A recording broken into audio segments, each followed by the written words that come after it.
Prix malien de la qualité. 3 entreprises primées dans les domaines du transport, de la santé et de la restauration.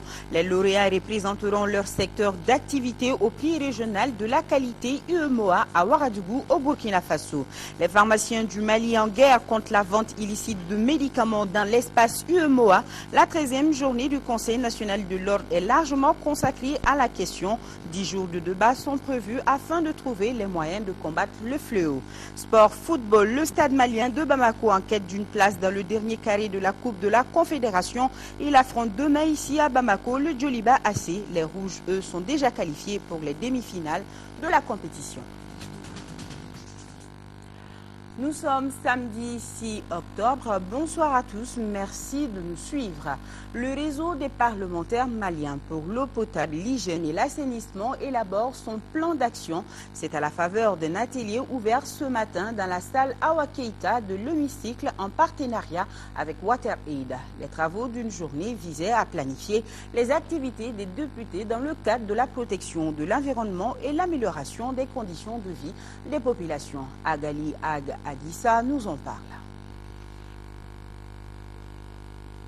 La planification des activités est une phase importante dans l'atteinte des objectifs du réseau des parlementaires maliens pour l'eau potable, l'hygiène et l'assainissement. C'est pourquoi le réseau élabore son plan d'action à travers cet atelier en partenariat avec l'ONG WaterAid.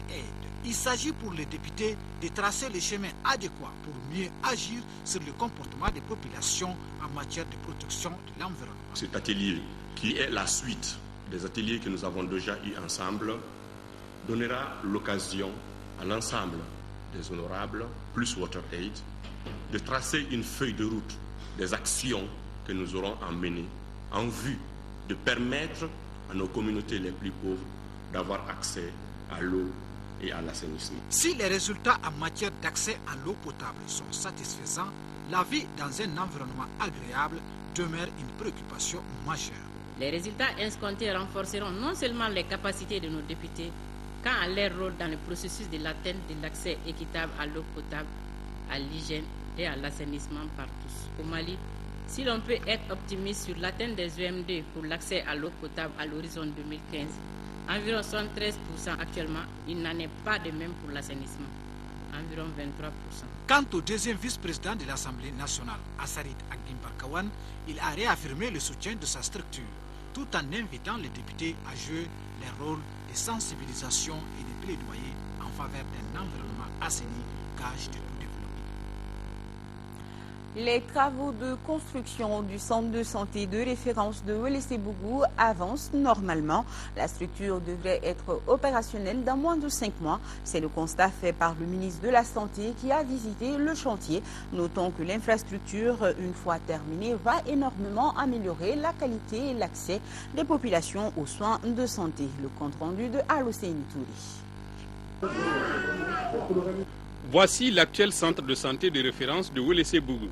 Avec l'importance croissante de la démographie, ce centre a montré toutes ses limites, d'où la nécessité de réaliser cette nouvelle infrastructure qui va abriter plusieurs spécialités médicales. Je pense déjà un bon nombre de spécialités sont déjà là, notamment la chirurgie générale, la gynéco-obstétrique, l'unité odonto-stomato, l'ophtalmo qui est là aussi, la médecine générale aussi trouvera son compte déjà, plus la pédiatrie, plus les autres examens, notamment le laboratoire et aussi la radiologie, l'unité radio et échographie. Les travaux connaissent un retard dans leur exécution et nécessitent une augmentation de l'enveloppe. Mais l'exécutant ne veut pas entendre parler d'avenant. Le coût initial, c'est 796 92 620. Le reste, ça faisait 6 mois. Quand on a commencé, il y a eu un premier marché, donc sur un volume de travail. Et l'autre volume de travail, c'est ce qu'on appelle aujourd'hui avenant. C'est ce qui est dangereux dans cette histoire. Parce qu'un avenant, tout le monde sait ce que c'est par rapport à un marché. Et le volume de travail ne peut pas être compressé. Moi, je pense que ce n'est pas un avenant. Toutefois, le ministre de la Santé se veut très optimiste quant à la levée des fonds additionnels et au bon aboutissement des travaux dans des délais raisonnables. Je crois que c'est plutôt de notre côté que nous devons faire mettre les ressources à la disposition de l'entreprise, notamment à la disposition de notre partenaire qui est la BMS, qui a accepté de préfinancer les travaux. Donc nous allons prendre les dispositions pour que les ressources soient à leur disposition assez rapidement. Je souhaite vivement que les travaux soient achevés au plus tard pour fin février 2013, si Dieu nous donne longue vie. Une fois réalisé, ce nouvel équipement va énormément améliorer les conditions de soins des 223 000 bénéficiaires de l'aire de santé. Restons dans le domaine de la santé avec l'Ordre des pharmaciens du Mali qui va en guerre contre la vente illicite des médicaments dans l'espace UEMOA. C'est à la faveur de la 13e journée de son Conseil national. Durant 10 jours, les responsables de la santé plancheront sur le phénomène afin d'y trouver des solutions idoines. Des débats, des émissions radiophoniques et surtout une campagne accrue dans l'espace scolaire seront organisées pour sensibiliser davantage les populations sur les dangers liés à l'utilisation des médicaments frauduleux. Le lancement des travaux de cette 13e journée a été suivi par Aboubakar Meïka. 3 thèmes essentiels sont au centre des débats de cette 13e journée du Conseil national de l'Ordre des pharmaciens du Mali. Les discussions portent d'abord sur l'élaboration d'un plan d'action du Mali et de l'UEMOA dans la lutte contre la vente illicite et les faux médicaments, puis sur l'effet psychologique de la guerre sur la population malienne. Ces derniers sujets seraient largement décortiqués par les psychiatres maliens, professeur Baba Koumaré. Psy Mali aussi est là pour édifier les pharmaciens maliens sur les rôles du misoprostol dans les traitements post-avortement. Mais les phénomènes prioritaires à juguler aux yeux des responsables de la santé demeurent la contrefaçon et la vente des médicaments frauduleux. 44 milliards de médicaments rentrent de façon frauduleuse et c'est des faux médicaments, ce ne sont pas des beaux médicaments. Ces médicaments sont consommés par les personnes qui ne savent même pas les conséquences. La vente illicite des médicaments a atteint une dimension intolérable dans notre pays. C'est pourquoi la lutte contre ce fléau révèle une priorité absolue pour les plus hautes autorités de la République du Mali. Les responsables du département de la télésanté et d'informatique médicale étaient également là pour présenter au grand public la toute nouvelle carte professionnelle électronique des pharmaciens du Mali. Une occasion saisie par le ministre du Travail, de l'Emploi et de la Formation professionnelle pour attirer l'attention des membres de l'ordre sur la nécessité de la formation. La formation continue des pharmaciens est devenue indispensable. Elle intervient dans le développement des compétences et reste un passage obligé et indispensable pour les professionnels que nous sommes, et surtout pour répondre aux besoins des patients de tous les jours. Cette 13e journée de l'Ordre des pharmaciens du Mali continuera pendant 10 jours. En plus de l'organisation des émissions de sensibilisation sur la vente illicite des médicaments au niveau de certaines radios privées de la capitale, plusieurs écoles primaires sont ciblées pour mener des campagnes d'information sur les conséquences néfastes du phénomène. Un mot du mois de la solidarité pour clôturer la première semaine dédiée aux personnes âgées. Plusieurs patients ont été consultés et traités ce matin à la Maison des Aînés. Le ministre de l'Action humanitaire, de la solidarité des personnes âgées en a profité pour remettre 20 kits pour la prise en charge de malades de la prostate. Le reportage de Daouda Sidiki Diarra. Dédié aux personnes âgées, la première semaine du mois de solidarité de l'édition 2012 est arrivée à terme. Plus d'une cinquantaine de patients ont été consultés et traités en médecine générale et en urologie à la Maison des Aînés. Pour la seule journée de ce samedi, ils sont 69 patients qui sont venus pour se faire consulter par le médecin. Quand on voit un médecin, déjà on est à moitié satisfait.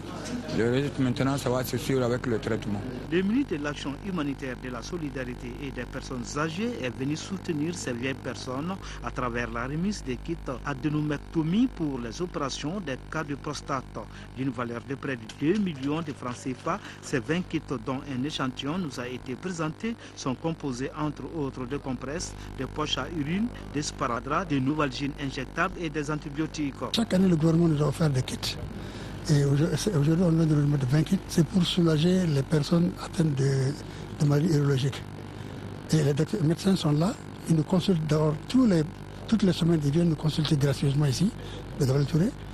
Et aussi bien la médecine générale, l'atelier vient, clinique toute salle pour la cardiologie, bien-être pour la médecine générale, et Kabbalah aussi pour la médecine générale. Les personnes âgées apprécient la pérennité des activités du mois de solidarité et encouragent le gouvernement à persévérer dans ce sens.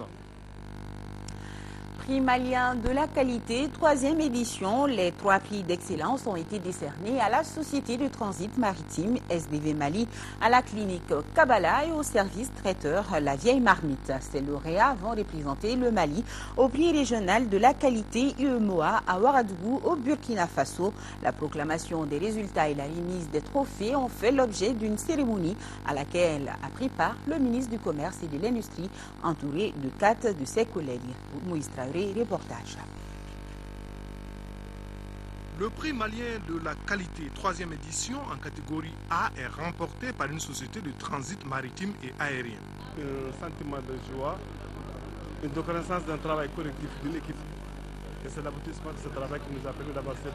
J'encourage toutes les entreprises maliennes à conclure et continuer à travailler sur cette valeur. SDV Mali compte plus de 100 employés.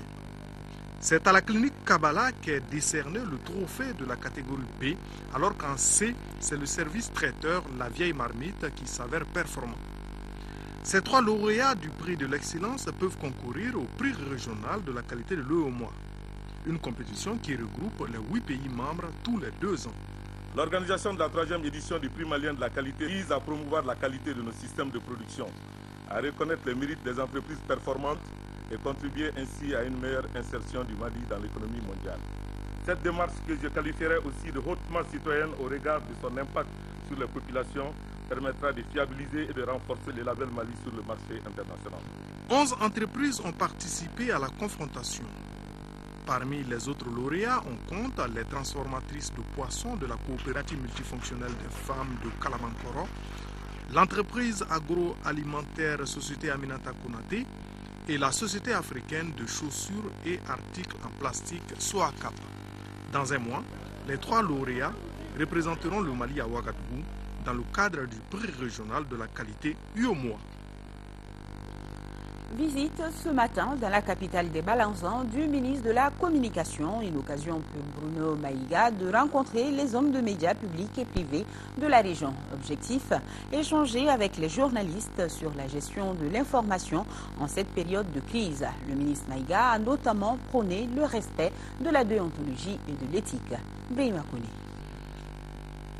Le ministre de la Communication a décidé de briser la glace de méfiance entre le gouvernement et la presse publique et privée pour sauver l'essentiel qu'est le Mali.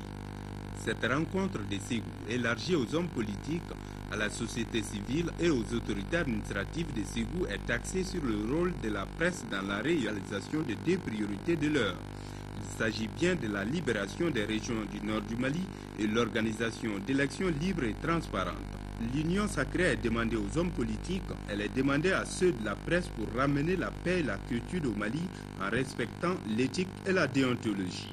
Nous disons que la plupart des directeurs des radios et des publications sont bien disposés à donner l'information. Le traitement en fait qu'il y a des différences. Le traitement en fait que la réception des populations fera la différence entre la bonne et les mauvaises nouvelles.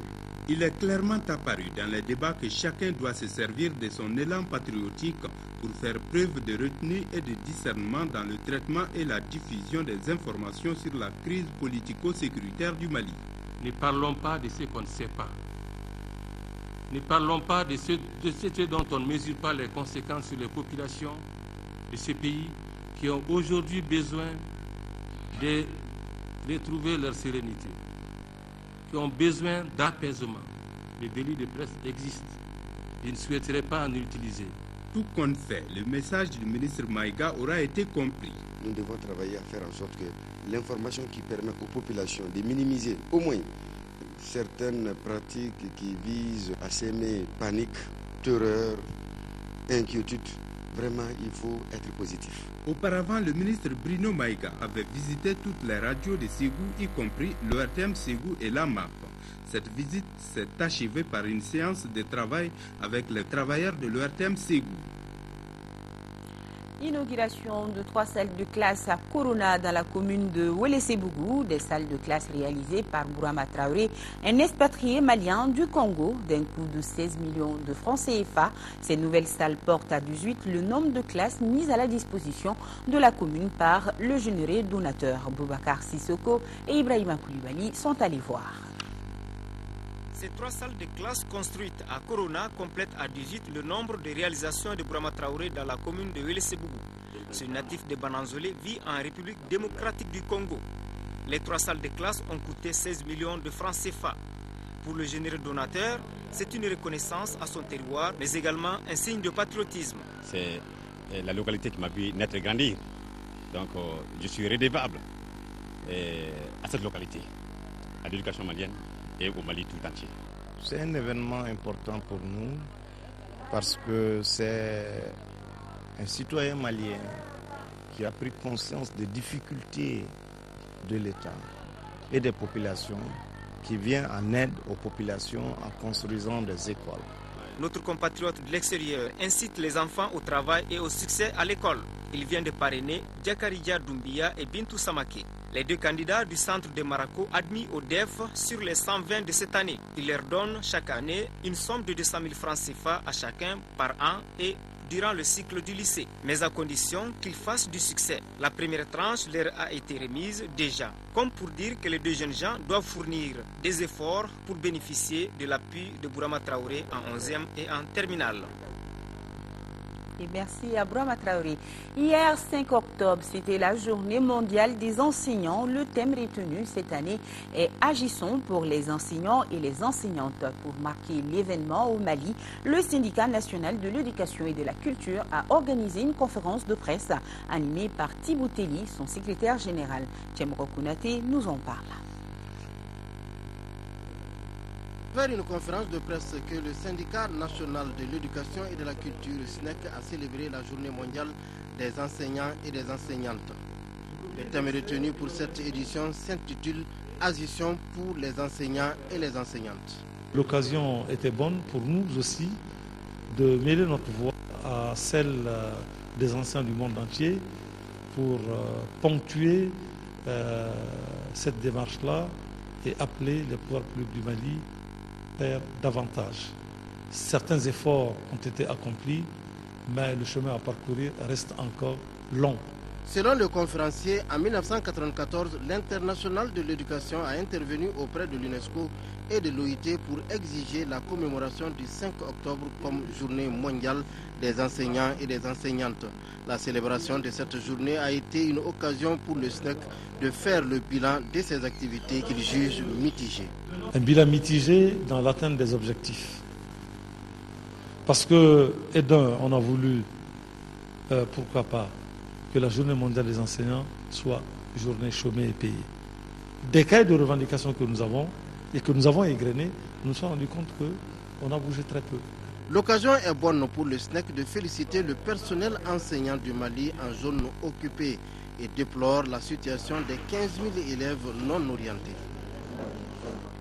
Là, un reportage signé Tchemogo Sagara. Toujours dans la même mouvance, la Fédération de l'éducation nationale a elle aussi animé une conférence débat avec comme point focal la révalorisation de la profession enseignante au Mali. C'était à l'École nationale des ingénieurs ENI. La conférence était animée par Bakary Sineta, ancien directeur du dit établissement. Adama Koulibaly pour le compte-rendu.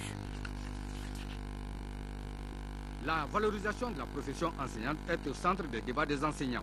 Agissons pour les enseignants et pour les enseignantes, c'était le thème de la conférence de débat organisée par la Fédération de l'éducation nationale FEN à l'occasion de la célébration de la journée mondiale des enseignants le 5 octobre. Les enseignants, en choisissant ce thème, estiment qu'ils sont lésés dans l'exécution de leur profession.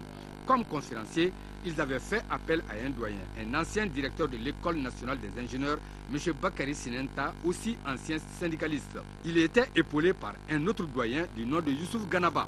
M. Sinenta, à travers un exposé très bref, a égrené tous les mots qui dévalorisent la profession enseignante aujourd'hui. Parmi ces mots, il a noté l'inégalité dans la répartition de revenus national et l'implication abusive des politiques dans la gestion de l'école. L'exposé de M. Sinenta a été suivi par des contributions, des commentaires et des questions des participants. pour certains, l'école est devenue un marché où chacun peut y aller vendre ou acheter et que cette situation est relayée par les enseignants eux-mêmes. D'autres ont posé des questions, parmi elles, où étaient les responsables des syndicats des enseignants au moment où l'école malienne commençait à se dévaloriser? Cette question a eu comme réponse de demander aux enseignants de se ressaisir en se donnant la main. La salle de conférence de l'INI, choisie comme cadre, avait refusé le monde. Certains des participants avaient suivi la conférence à travers le son des haut-parleurs. C'est ce lundi 8 octobre que la session spéciale des différents examens pour les élèves du nord du pays va débuter.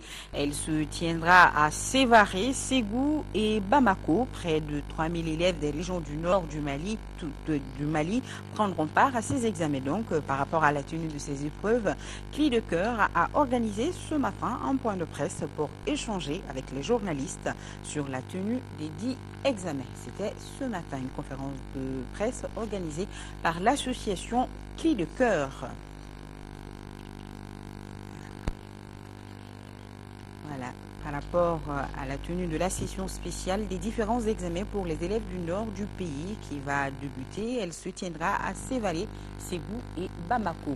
Dégager des stratégies pour recenser et dénoncer les cas de violence subis par les femmes du nord du Mali, c'était l'objectif d'une rencontre tenue aujourd'hui au centre Awa Keïta. Au terme des échanges, une déclaration a été rendue publique. Elle invite les mouvements armés à la laïcité, entre autres. Le point, c'est avec Alpha Maïga. Le Mali, à travers les régions du Nord, vit aujourd'hui une situation très préoccupante. Outre l'occupation par des mouvements armés, les femmes subissent un lourd fardeau, viol, lapidation, entre autres. Et c'est pour échanger sur la question que cette rencontre a été organisée. Une initiative de WILDAF Mali. Comme un adage de chez nous le dit, c'est dans les difficultés que l'on connaît ses vrais amis. La rencontre de ce matin s'inscrit toujours dans cette logique avec la spécificité de dégager les stratégies pour recenser et dénoncer les cas de violence subis par les femmes, pour que tous les abus et cas de violence soient dénoncés et que les auteurs soient punis. Notre objectif, c'est de développer toute stratégie qui lie le droit au développement pour l'instauration d'une culture d'exercice et de respect des droits des femmes au Mali. Il a été établi que la paix est impossible sans les femmes. Au terme des échanges, une déclaration a été rendue publique. Nous exprimons avec véhémence la dénonciation de tous les actes de violation des droits humains dont nos populations sont victimes, et particulièrement les violences faites aux femmes. Invitons les leaders des mouvements à l'observation de la laïcité et au respect des dispositions de la Déclaration universelle des droits humains. La rencontre s'inscrit dans le cadre de la mise en œuvre du projet de WILDAF Mali. Il s'agit en l'occurrence du projet dénommé « Participation accrue des femmes du nord du Mali à la vie publique ». L'actualité politique du jour porte sur une journée de réflexion organisée par les membres de la direction politique de la coordination des organisations patriotiques du Mali. Ils échangent sur les termes de référence des concertations nationales qui ont été reportées à une date ultérieure. La journée de réflexion va examiner le document et proposer des amendements. Rama Traoré, compte rendu.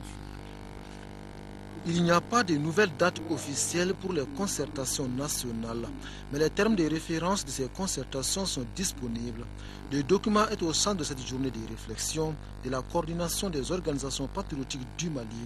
Les membres de la direction politique de la COPAM examinent les textes. Il est donc indispensable que nous nous approprions de façon égalitaire les termes de référence de cette concertation nationale.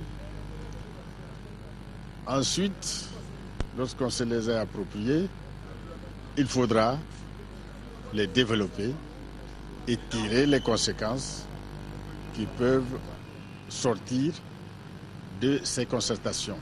Concertations qui devaient se tenir les 29 et 30 septembre 2012, elles ont été reportées à une date ultérieure. La COPAM, qui réclamait tant ces assises nationales, entend y participer activement. Nous voulons des concertations nationales pour qu'il y ait un changement, pour que notre pays retrouve son honneur et sa dignité. Mais aussi son intégrité territoriale et son unité. Un défi énorme mais pas insurmontable, à condition que chacun joue le jeu véritablement. L'actualité sur le continent en direction la Guinée-Conakry où Alpha Condé a limogé les 3 militaires de l'équipe gouvernementale. Mais d'abord, un début de relance de coopération entre les pays du Maghreb et ceux de l'Europe riveraine de la Méditerranée. C'est à l'issue de la rencontre dite des 5+5 à Malte. Rencontre à Malte des 5 pays du Maghreb et de 5 États européens méditerranéens et un début de relance pour la coopération politique et économique entre les deux rives de la Méditerranée après le printemps arabe. Ce dialogue dit des 5+5 initié en 1990 était en sommeil. Les 10 pays ont décidé de créer une force navale en Méditerranée chargée d'empêcher les migrations du sud vers le nord et de secourir les gens en cas de naufrage. Fini le kaki dans le gouvernement d'Alpha Condé en Guinée. Le président a démis de ses fonctions les 3 militaires gradés qui faisaient partie de son équipe gouvernementale, et notamment le général Mamadouba Toto Camara qui quitte l'influent ministère de la Sécurité et de la Protection civile. Parmi les nouveaux ministres, le retour d'un proche du chef de l'État, François Lounsenifal, aux affaires étrangères, un poste qu'il avait occupé de 2002 à 2004. La tension est toujours vive autour des mines de platine de Rustenberg en Afrique du Sud. La police est présente sur les lieux après l'annonce par l'entreprise Amplatz du licenciement de 12 000 mineurs sur les 28 000 employés du groupe. Motif, une grève sauvage débutée en août dernier. Les grévistes réclament des augmentations de salaire. Des heurts violents et parfois meurtriers avec la police sont fréquents. Et un mot d'économie, le franc CFA a 40 ans. Cet héritage colonial a permis depuis 40 ans une certaine stabilité monétaire avec des taux de change fixes et une facilité du commerce régional et international. Pour fêter ce 40e anniversaire, une réunion s'est tenue hier vendredi à Paris. Les gouverneurs et ministres des Finances de la zone franc étaient réunis vendredi à Paris à l'occasion du 40e anniversaire du franc CFA. Cet héritage colonial a permis depuis 40 ans une certaine stabilité monétaire avec des taux de change fixes favorisant le commerce régional et international. Une monnaie convertible qui facilite les investissements étrangers. Mais face à des concurrents asiatiques qui cassent les prix en affaiblissant leur monnaie, la compétitivité de la zone franc est parfois mise à rude épreuve. Les avantages sont là, c'est la stabilité de la zone. Vous savez, grâce à la monnaie commune et à l'appui de la France, nous avons pu traverser les périodes de crise, des crises financières. Je pense que les populations se seraient plus appauvries s'il n'y avait pas eu la zone franc. C'est d'ailleurs le cas dans d'autres régions d'Afrique. Une réunion de travail a également abordé la question des partenariats publics-privés et la transparence des industries minières en Afrique. La France va participer au fonds d'assistance juridique qui doit permettre aux pays africains de mieux négocier leurs contrats avec les multinationales. On a évoqué des sujets ici comme les contrats équitables, comme les partenariats publics-privés, le renforcement de l'intégration. Je suis persuadé que c'est à travers le renforcement de l'intégration des deux côtés de la Méditerranée que nous grandirons de concert dans cette amitié historique qui nous unit. Une salle du ministère français des Finances portera désormais le nom d'Abdoulaye Fadiga, un des pères africains de la zone franc et du franc CFA. Pierre Moscovici a également souhaité que ce 40e anniversaire soit le début d'une redéfinition des relations économiques entre la France et l'Afrique. Et nous allons rester en France où du 2 au 5 octobre dernier s'est tenu à Clermont-Ferrand un sommet sur l'élevage. Le ministre de l'élevage et de la pêche, Makan Tounkara, a participé à ce premier rendez-vous européen des professionnels de l'élevage. Ce sommet, qui est une plateforme d'échange et de promotion du sous-secteur de l'élevage, a permis au ministre Tounkara de s'imprégner des nouvelles stratégies du domaine afin de permettre à son département de booster ce secteur au Mali. Le reportage à Paris de Marinfine Konati. Le ministre malien de l'élevage est arrivé à ce salon avec un objectif précis, trouver une réponse adéquate à sa vision stratégique pour booster le sous-secteur de l'élevage au Mali. Nous voulons un élevage amélioré, développé. Nous voulons l'augmentation des produits animaux. Nous voulons créer de l'emploi. Pour tout ça, nous avons considéré l'ensemble de notre système d'élevage. 2 espèces bovines ont particulièrement retenu l'attention de la délégation malienne. Il s'agit des vaches laitières de race normande et montbéliard, 2 espèces prisées pour leur grande capacité de production de lait. Alors la normande produit en moyenne 25,6 litres de lait par jour durant une lactation. Il y a la possibilité donc de pouvoir faire de l'insémination sur les races locales chez vous. Avec 1 tonne de viande par tête, ces 2 espèces sont très recherchées dans la production de viande bovine au Mali. À l'Institut français de l'élevage, le ministre a obtenu des réponses satisfaisantes. Monsieur le ministre nous a donc élaboré sa stratégie. Il faut maintenant cette stratégie la mettre en œuvre, c'est-à-dire définir avec nos homologues maliens des ressources à mobiliser, celles à créer, celles à améliorer, l'ordre dans lequel on va les mobiliser, quoi faire, dans quel ordre. Un plan directeur de l'élevage, ça impose des prérequis, la mise en place d'instruments nationaux. L'Institut français de l'élevage s'est engagé à apporter au gouvernement du Mali toute l'assistance technique nécessaire au développement de l'élevage. Des experts de l'Institut effectueront dès le premier trimestre 2013 une première mission d'évaluation des besoins, une mission entièrement financée par la partie française. Allez, du sport football dans ce journal. 5e journée de la Coupe de la Confédération. Le Djoliba AC reçoit demain dimanche le Stade malien de Bamako. Un derby qui n'a pas les mêmes enjeux pour les 2 formations. Le Djoliba, déjà qualifié pour les demi-finales, joue pour conforter sa place de leader alors que le Stade malien doit impérativement gagner pour espérer décrocher la seule place disponible dans le dernier carré. Le point, c'est avec Ousmane Dao. Après plusieurs années de rivalité émaillées par des rencontres épiques en Coupe du Mali et en championnat, le Djoliba AC et le Stade malien de Bamako vont s'affronter pour la 2e fois sur le continent en match retour de la phase de poule de la Coupe de la Confédération. Contrairement au match aller, les 2 formations vont aborder cette rencontre dans un contexte particulier. Après 4 journées, le Djoliba AC est leader du groupe et sûr de jouer les demi-finales, ce qui place les Rouges dans la peau des favoris. Du côté du Stade malien Bamako, la victoire est impérative car les Blancs sont 3e avec 2 points, ce qui veut dire qu'ils doivent sortir le grand jeu pour venir à bout d'une formation djolibiste toujours invaincue pour eux cette saison après 3 confrontations. Malgré tout, le Stade malien Bamako s'appuiera sur l'expérience de certains cadres, mais aussi sur des individualités qui peuvent faire la différence à tout moment.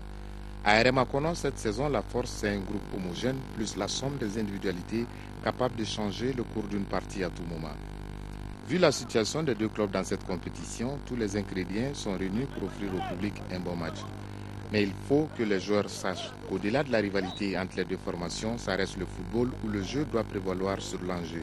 Surtout quand les responsables arrivent à dépassionner en regardant l'avenir de notre football. Et puis, il faut que les supporters comprennent que les 2 clubs ont franchi cette saison un cap, qu'ils ont besoin de soutien d'un vrai supporter et non d'être toujours sur le banc des accusés.